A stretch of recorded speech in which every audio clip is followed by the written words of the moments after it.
24 ফেব্ৰুৱাৰী 2026 অৰ্থাৎ যোৱাকালি ইয়াণ্ডাবু সন্ধিৰ 200 বছৰ সম্পূৰ্ণ হয়। 24 ফেব্ৰুৱাৰী 1926 চনত এই ইয়াণ্ডাবু সন্ধিখন চাইন কৰা গৈছিল। এতিয়া এই ইয়াণ্ডাবু সন্ধিখন কি, কাৰ কাৰ মাজত এই সন্ধি চাইন কৰা গৈছিল বা ইয়াত কি কি চৰ্ত আছিলে? বহুখিনি এক্সপিৰিয়েন্সে ইয়াতে ভুল কৰে যে তেওঁলোকে কয় যে ট্ৰিটি অফ ইয়াণ্ডাবুৰ সময়ৰ পৰা অসমত কি হয়, ব্ৰিটিছৰ শাসন আৰম্ভ হয় বুলি। তেওঁলোকৰ এই ধাৰণাটো ভুল।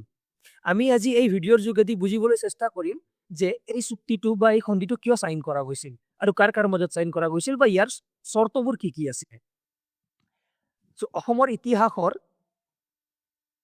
মেডায়েবল আছামৰ আমি 1811ৰ পৰা আমি 1826ৰ যিখিনি সময়ছোৱা তাক আমি বুজিবলৈ বা জানিবলৈ চেষ্টা কৰিম এই ভিডিঅ'ৰ সহায়ত। 1811ত চন্দ্ৰকান্ত সিংহ তেওঁ ৰজা হয়। তেওঁৰ আগত আছিল কোন? কমলেশ্বৰ সিংহ। কমলেশ্বৰ সিংহ তেওঁ যাৰ সময়ত সৰ্বানন্দ সিংহৰ লিডাৰশ্বিপত থাৰ্ড মোৱামৰীয়া ৰিভল্ট আৰম্ভ হৈছিলে। বাট এই সময়ত পূৰ্ণানন্দ বুঢ়াগোহাঁইয়ে কি কৰিছিল, তেওঁ পাৱাৰত আছিল, তেওঁৰ হাতত বেছিখিনি পাৱাৰ আছিল। তো পূৰ্ণানন্দ বুঢ়াগোহাঁইয়ে সৰ্বানন্দ সিংহৰ লগত লগ লাগি এটা নতুন কিংডম গঠন কৰি দিয়ে, which is known as the Motok kingdom. এতিয়া কমলেশ্বৰ সিংহৰ ডেথ হোৱাৰ পিছত Purnananda Burhagohain he continued to become the de facto ruler. মানে এতিয়া তেওঁৰ হাততে পাৱাৰ থাকি যায়, পূৰ্ণানন্দ বুঢ়াগোহাঁইৰ হাততে পাৱাৰ থাকি যায়। যদিও ৰজা চন্দ্ৰকান্ত সিংহ হয়, কিন্তু পাৱাৰফুল কোন থাকে? এজন মন্ত্ৰী, পাত্ৰ মন্ত্ৰী, that is the Burhagohain, Purnananda Burhagohain. এতিয়া ৰজাই গম পায় যে ৰজাটো ময়ে হয়, কিন্তু তেওঁৰ হাতত পাৱাৰ নাই। তো তেওঁ কি কৰে, তেওঁ এই বুঢ়াগোহাঁইক এছাচিনেট কৰিবলৈ চেষ্টা কৰিছিলে। আৰু সেইখিনি সময়তে আন এজন মন্ত্ৰী আছিল যাৰ নাম আছিলে বদন চন্দ্ৰ বৰফুকন। এওঁ এজন পাত্ৰ মন্ত্ৰী। ৰজা বেলেগ আছে, কিন্তু সেই সময়ত পাত্ৰ মন্ত্ৰী, আহোমৰ পাত্ৰ মন্ত্ৰী 5জন আছিল: বুঢ়াগোহাঁই, বৰগোহাঁই, বৰপাত্ৰ গোহাঁই, বৰবৰুৱা আৰু বৰফুকন। এনেতে এজন পাত্ৰ মন্ত্ৰী বুঢ়াগোহাঁই, এওঁৰ হাতত পাৱাৰ খিনি বেছি আছিল। তো আনজন যিজন পাত্ৰ মন্ত্ৰী বদন চন্দ্ৰ বৰফুকন, তেওঁ কি কৰে, এই পূৰ্ণানন্দ বুঢ়াগোহাঁইৰ পজিশ্যনটো ল'ব বিচাৰে। বাট যেতিয়া পূৰ্ণানন্দ বুঢ়াগোহাঁইৰ গম পায় বদন চন্দ্ৰ বৰফুকনৰ বিষয়ে যে he want to assassinate the Purnananda Burhagohain, Purnananda Burhagohain immediately attack কৰে বদন চন্দ্ৰ বৰফুকনক। তো বদন চন্দ্ৰ বৰফুকন কি কৰে, অসমৰ পৰা প্ৰথমে পলাই যায়, অসমৰ পৰা যায় ব্ৰিটিছৰ ওচৰলৈ যায়। তেওঁ ব্ৰিটিছৰ ওচৰত গৈ তেওঁ হেল্প বিচাৰে যে someone tried to kill me, but this time Britishers denied to assist. তেওঁলোকে ব্ৰিটিছৰে ডিনাই কৰি দিয়ে যে আমি হেল্প কৰিব নোৱাৰিম আপোনাক। তো বদন চন্দ্ৰ বৰফুকন তেতিয়া কি কৰে, তেওঁ ইয়াৰ পৰা বৰ্মালৈ গুচি যায়, ম্যানমাৰলৈ গুচি যায়। আৰু তেওঁ ম্যানমাৰত গৈ, ম্যানমাৰৰ সেই সময়ত ৰজা আছিল বদৌপায়া, আৰু ম্যানমাৰৰ ৰজাক গৈ তেওঁ কয়, বাৰ্মাৰ ৰজাক গৈ তেওঁ কয় যে মোক হেল্প কৰক। তো সেই সময়ত বাৰ্মিজ কিং বদৌপায়া বদন চন্দ্ৰ বৰফুকনক কয় যে yes we will assist you. আৰু 1817 চনত বদন চন্দ্ৰ বৰফুকনৰ লগত পোন প্ৰথমবাৰৰ বাবে বাৰ্মিজ কি কৰে, অসমত এণ্টাৰ কৰে। দিছ was the first Burmese invasion in 1817। আৰু এই বাৰ্মিজসকলক কোনে লৈ আহিছিল অসমত? বদন চন্দ্ৰ বৰফুকনে লৈ আহিছিল। আমি এটা কথা গম পাওঁ যে বহু আগৰ পৰাই বাৰ্মিজসকল অসমলৈ এণ্টাৰ কৰিবলৈ চেষ্টা কৰি আছিলে, বাট তেওঁলোকে পাৰা নাছিল। কিন্তু এতিয়া কোনোবা এজন অসমীয়া পাত্ৰ মন্ত্ৰী এজনে গৈ বাৰ্মিজসকলক কয় যে আপুনি আমাক হেল্প কৰক, তেতিয়া বাৰ্মিজসকল মান্তি হৈ যায়, ইয়েছ हम तो पहले से ऐसे भी चाहते थे कि हम एंटर करें असम में। तो 1817 চনত কি হয়, বাৰ্মিজসকল অসমলৈ এণ্টাৰ কৰে, the first Burmese invasion in 1817। এই সময়ত অসমত ৰজা কোন আছিল? আহোম কিংডমত চন্দ্ৰকান্ত সিংহ ৰজা আছিল।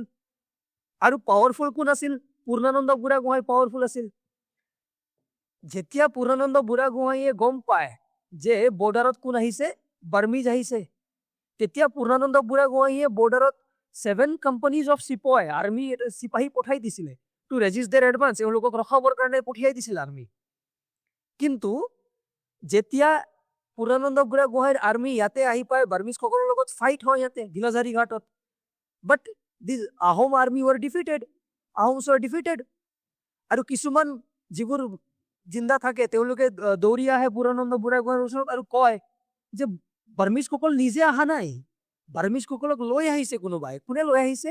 বদন চন্দ্ৰ বৰফুকনে লৈ আহিছে বাৰ্মিজসকলক। যেতিয়া এই কথা পূৰ্ণানন্দ বুঢ়াগোহাঁইয়ে গম পাল, he died out of despair. তেওঁ वो सदमे में मर गए कि कैसा इंसान है, अपने ही देश में इन्वेजन करवा रहा है। বদন চন্দ্ৰ বৰফুকনে নিজে নিজৰ কিংডমত এটেক কৰোৱালে বাৰ্মিজসকলৰ হাতত। সো যেতিয়া পূৰ্ণানন্দ বুঢ়াগোহাঁই মৰি গ'ল, তেতিয়া this Badan Chandra Borphukan entered the Ahom capital Jorhat in March 1817. সেই সময়ত তেওঁলোকে কি কৰে, আহোম ক্যাপিটালত এন্টাৰ কৰে, যোৰহাটত এন্টাৰ কৰে। বদন চন্দ্ৰ বৰফুকনটো পূৰ্ণানন্দ বুঢ়াগোহাঁইটো মৰি গ'ল। এতিয়া বদন চন্দ্ৰ বৰফুকন নিজে কি হয়, মন্ত্ৰী ফুকন নিজে নিজৰ তেওঁৰ হাতত পাৱাৰটো ৰাখে। আগত পাৱাৰটো আছিল পূৰ্ণানন্দ বুঢ়াগোহাঁইৰ হাতত, এওঁটো মৰি গ'ল। এতিয়া পাৱাৰফুল কোন? এতিয়া পাৱাৰফুল হ'ল বদন চন্দ্ৰ বৰফুকন পাৱাৰফুল হৈ থাকিলে। আৰু ষ্টিল তেওঁ কি কৰে, চন্দ্ৰকান্ত সিংহকে ৰজা হৈ থাকিবলৈ দিয়ে। এতিয়া চন্দ্ৰকান্ত সিংহই ৰজা হৈ আছে, কিন্তু পাৱাৰফুল কোন? বদন চন্দ্ৰ বৰফুকন এতিয়া পাৱাৰফুল হৈ গ'ল। নেক্সট, এতিয়া বদন চন্দ্ৰ বৰফুকন পাৱাৰফুল হৈ আছে, ৰজা কোন? চন্দ্ৰকান্ত সিংহ ৰজা। এও গম পায় যে এওঁৰ হাতত পাৱাৰ নাই, ৰজা হলেও এওঁৰ হাতত পাৱাৰ নাই। তো চন্দ্ৰকান্ত সিংহই এদিন প্ৰাইজ মানি ৰাখিলে, যদি কোনোবাই বদন চন্দ্ৰ বৰফুকনক মাৰিব পাৰে তো তেওঁক আমি কিবা এটা প্ৰাইজ দিম। তো বদন চন্দ্ৰ বৰফুকনক এনেতে এজন ৰূপসিং বঙাল নামৰ ব্যক্তি এজনে আহি তেওঁ বদন চন্দ্ৰ বৰফুকনক মাৰি দিছিলে।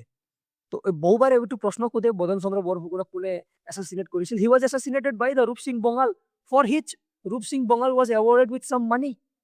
আৰু তেওঁ ৰূপসিং বঙালক যিটো পুৰস্কাৰ দিয়া গৈছিল, পইচা দিয়া গৈছিল, সেই ৰূপসিং বঙালে সেই পইচাৰ এটা পুখুৰী বনোৱাইছিল। সেই পুখুৰীটো আজিও আছে, নন ইজ দা বঙাল পুখুৰী। এতিয়া বদন চন্দ্ৰ বৰফুকনকো মাৰি দিয়া গ'ল, কিন্তু ৰজা কোন হৈ আছে? চন্দ্ৰকান্ত সিংহ এতিয়াও ৰজা হৈ আছে। চন্দ্ৰকান্ত সিংহ ৰজা হৈ আছে। ইফালে ইয়াৰ আগত মাৰি দিয়া গৈছিল কোন? পূৰ্ণানন্দ বুঢ়াগোহাঁই, সি মৰি গৈছিল। He died out of despair. এওঁৰ ল'ৰা যাৰ নাম আছিলে ৰুচিনাথে কি কৰে, নিজৰ লগত এজন নমিনী লৈ আহে যাৰ নাম আছিল পুৰন্দৰ সিংহ। ৰুচিনাথে কি কৰে, ৰুচিনাথে গৈ চন্দ্ৰকান্ত সিংহক এটেক কৰে। এটেক কৰি চন্দ্ৰকান্ত সিংহৰ জাগাত নতুন এজন ৰজা এপইণ্ট কৰি ৰাখি দিয়ে, যাৰ নাম হ'ল পুৰন্দৰ সিংহ। এতিয়া next Ahom ruler after the Chandrakanta Singha is the Purandar Singha. Chandrakanta Singha তেওঁৰ ৰাইট এয়াৰ কাণ কাটি দিয়ে। তাৰপিছত তেওঁ কি কৰে, পুৰন্দৰ সিংহক ৰজা হিচাপে ৰাখি দিয়ে। নেক্সট, এতিয়া বাৰ্মিজসকলতো প্ৰথমবাৰ ইনভেজন কৰি গুচি গ'ল। এতিয়া এগেইন ৰজা হৈ আছে পুৰন্দৰ সিংহ। পুৰন্দৰ সিংহক লৈ আহিছিলে কোনে? পূৰ্ণানন্দ বুঢ়াগোহাঁইৰ সন ৰুচিনাথে লৈ আহিছিল। এওঁক ৰুচিনাথে লৈ আহিছিল আৰু পুৰন্দৰ সিংহক ৰজা বনোৱাইছিলে। এতিয়া বাৰ্মিজসকলে কি কয়, বাৰ্মিজসকল আকৌ এবাৰ ইনভেজন কৰিবলৈ আহে। প্ৰথমবাৰতো বাৰ্মিজসকলক বদন চন্দ্ৰ বৰফুকনে মাতি আনিছিলে, কিন্তু এতিয়া বাৰ্মিজসকল নিজে আহি যায় 1819। This is the second Burmese invasion. It was led by the Alamgi, assisted by Patlang, a person who অসমীয়া ব্যক্তিও হয়, তেওঁ বহু বছৰ বাৰ্মাত বহি আছিল। তেওঁ লৈ আহিলে, Patlang also' known as the Mumai Baruah, তেওঁ ৰাস্তা দেখুৱাই আকৌ বাৰ্মিজসকলক লৈ আহিলে। এতিয়া এই দ্বিতীয়বাৰ বাৰ্মিজ অহাৰ কাৰণ কি? বাৰ্মিজসকলে কয় আমি কিয় আহিছো? তোমালোকে চন্দ্ৰকান্ত সিংহক ৰজাৰ পৰা কিয় আঁতৰাইছা, বা বদন চন্দ্ৰ বৰফুকনক কোনে মাৰিছে তাৰ বদলা ল'বলৈ আহিলো আমি, আকৌ চন্দ্ৰকান্ত সিংহক আকৌ ৰজা বনাবলৈ আহিলো আমি বুলি কয়। চন্দ্ৰকান্ত সিংহই ভাবি আছিল, মইতো মাতা নাছিলো এওঁলোকক, তেন্তে কিয় আহিল? তেওঁলোকে আহিলে যেতিয়া বাৰ্মিজসকল 1819 চনত আকৌ আহিলে অসমত, যোৰহাট এণ্টাৰ কৰিলে। বাৰ্মিজসকলৰ যেতিয়া যোৰহাট এণ্টাৰ কৰে, আহোম কেপিটেলত এণ্টাৰ কৰে, আহোম ৰজা কোন আছিল? পুৰন্দৰ সিংহ আৰু ৰুচিনাথ, এই দুইজন পলাই যায়। কলৈ? গুৱাহাটীলৈ পলাই যায়। এই দুইজন পলাই যোৱাৰ লগে লগে ছেকেণ্ড বাৰ্মিজ ইনভেজৰ সময়ত বাৰ্মিজসকলে আকৌ চন্দ্ৰকান্ত সিংহক ছেকেণ্ড টাৰ্মৰ কাৰণে ৰজা বনাই দিয়ে। চন্দ্ৰকান্ত সিংহ ৰেষ্ট'ৰ দ্য থ্ৰন এগেইন। তো প্ৰথমবাৰ 1817 চনত চন্দ্ৰকান্ত সিংহই আছিলে ৰজা। পিছত ৰুচিনাথে পুৰন্দৰ সিংহক আনি ৰজা বনাইছিলেই মাত্ৰ, কিন্তু সেইবাৰ আকৌ বাৰ্মিজসকল আহে। বাৰ্মিজসকল আহোঁতে পুৰন্দৰ সিংহ আৰু ৰুচিনাথ পলাই যায়। So' Chandrakanta Singha again became the ruler for the second term. দ্বিতীয়বাৰৰ কাৰণে চন্দ্ৰকান্ত সিংহ আকৌ ৰজা বনাই দিলে তেওঁলোকে, আকৌ গুচি গ'ল বাৰ্মিজসকল। কিন্তু চন্দ্ৰকান্ত সিংহই ভাবি আছে কি ভাবি আছে মইতো মাতা নাছিলো এওঁলোকক তেন্তে কিয় আহিল তেওঁ মনে মনে ভাবিবলৈ আৰম্ভ কৰিলে এওঁলোকৰ ইণ্টেনশ্যন অলপ বেলেগতো নহয় বেয়াটো নহয় আৰু তেওঁ যি ভাবি আছিল চন্দ্ৰকান্ত সিংহই দিছ ৱাজ একচুৱেলি য়েছ কাৰেক্ট যে তেওঁলোকৰ ইণ্টেনশ্যন চন্দ্ৰকান্ত সিংহ ৰজা বনোৱা মাত্ৰ নহয় তেওঁলোকৰ ইণ্টেনশ্যন অলপ বেলেগ আছিল বেলেগ মানে কি অসমক শাসন কৰা অসমক ৰুল কৰা ইণ্টেনশ্যন আছিল আৰু তেওঁ এই কথা ভাবি তেওঁ ফৰ্ট বনাবলৈ আৰম্ভ কৰিছিলে জয়পুৰত আৰু তেওঁ যি ভাবিছিল সেইটো সত্য হৈ পৰিল বাৰ্মিজ ট্ৰাইড টু চন্দ্ৰকান্ত সিংহই ভাবিছিলে যে বাৰ্মিজ সকলে অসমত কণ্ট্ৰল কৰিব বিচাৰিব সেইকাৰণে তেওঁ জয়পুৰ মানে অসমতে আছে ফৰ্ট বনাবলৈ আৰম্ভ কৰিছিল এতিয়া বাৰ্মাত বাদৌ পায়াৰ পিছত নেক্সট ৰজা আহি যায় বাগিদাও আৰু তেওঁ কি কৰে আকৌ ফৰ দি থাৰ্ড টাৰ্ম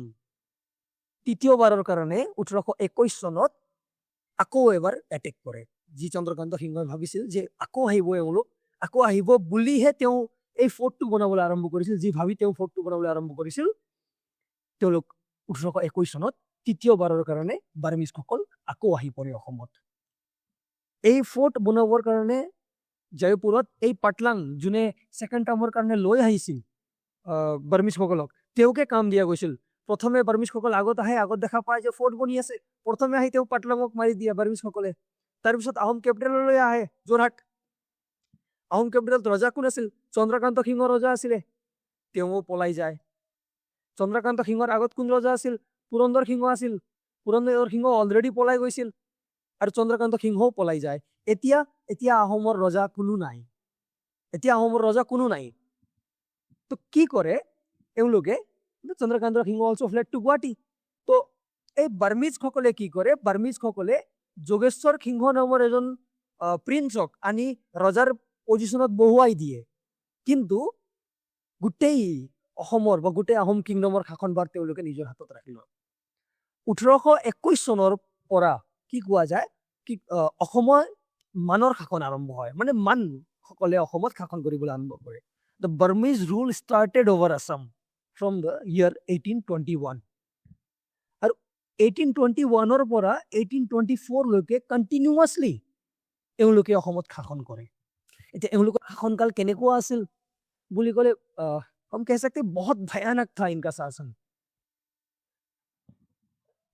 এনেকৈ কোৱা যায় যে য'তে ত'তে মৰাশ পৰি ডেড বডি পৰি আছিল কৰবাত হাত নাই কৰবাত ভৰি নাই কৰবাত ডিঙি নাই তেনেকুৱা শাসন তেজ ৰাস্তাত ভৰি পৰা এইখিনি কথা আমি এইখিনি কাহিনী কেনেকৈ গম পাওঁ যে অসমত বাৰ্মিজ ৰুল চলি থাকোঁতে কি অৱস্থা আছিলে ক'ৰ পৰা গম পাওঁ যে যেতিয়া অসমত আহিছিল কোন 1823 যেতিয়া অসমত আহিছিল David Scott as an agent of the northeast frontier from Kasar to Sikkim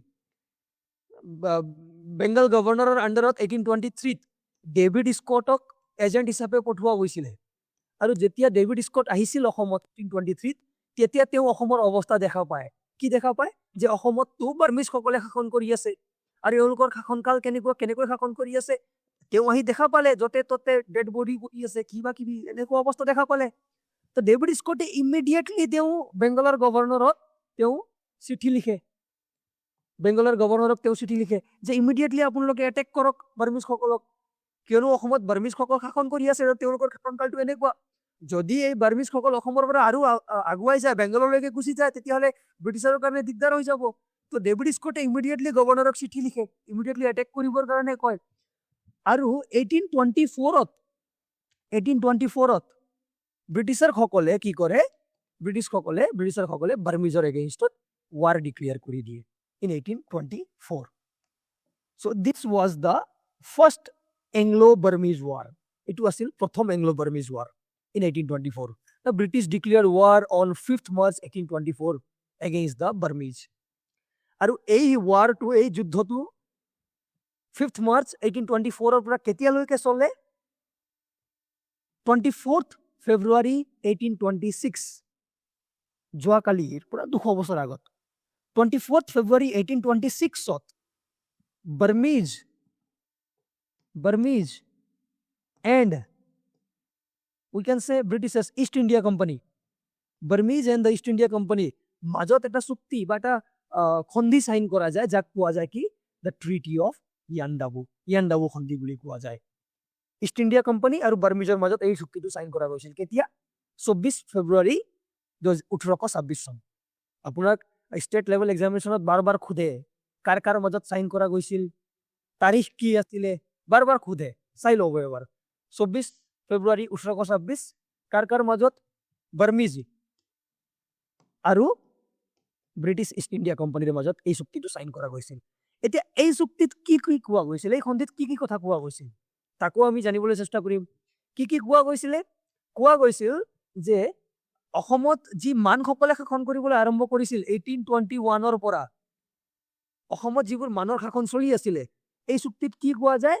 যে আজিৰ পৰা অসমত মানৰ শাসন শেষ সমাপ্ত Burma renounce their claim over Assam আমি অসমত যিখিনি ক্লেইম কৰি আছো সেই গোটেইখিনি ক্লেইম আজিৰ পৰা আমি এৰি দিছো সেইটো লিখা গৈছিল ইয়াতে ঠিক আছে এইটো লিখা নাই যে আজিৰ পৰা অসমত ব্ৰিটিছ ৰুল আৰম্ভ হ'ব এইটো বস্তু লিখা নাই কোনো ঠাইতে ট্ৰিটি অফ ইয়াণ্ডাবুত এইটো বস্তু লিখা যোৱা নাই বহুখিনি এক্সপিৰিয়েন্সে ইয়াতে ভুল কৰে যে ব্ৰিটিছ ৰুল আৰম্ভ হয় বুলি actually it is wrong it is not correct কি লিখা গৈছিল চুক্তিত লিখা গৈছিল যে Burmese will renounce their claims over Assam অসমত আজিৰ পৰা বাৰ্মিজ ৰুল শেষ সমাপ্ত বুলি কোৱা হৈছিল আৰু লগতে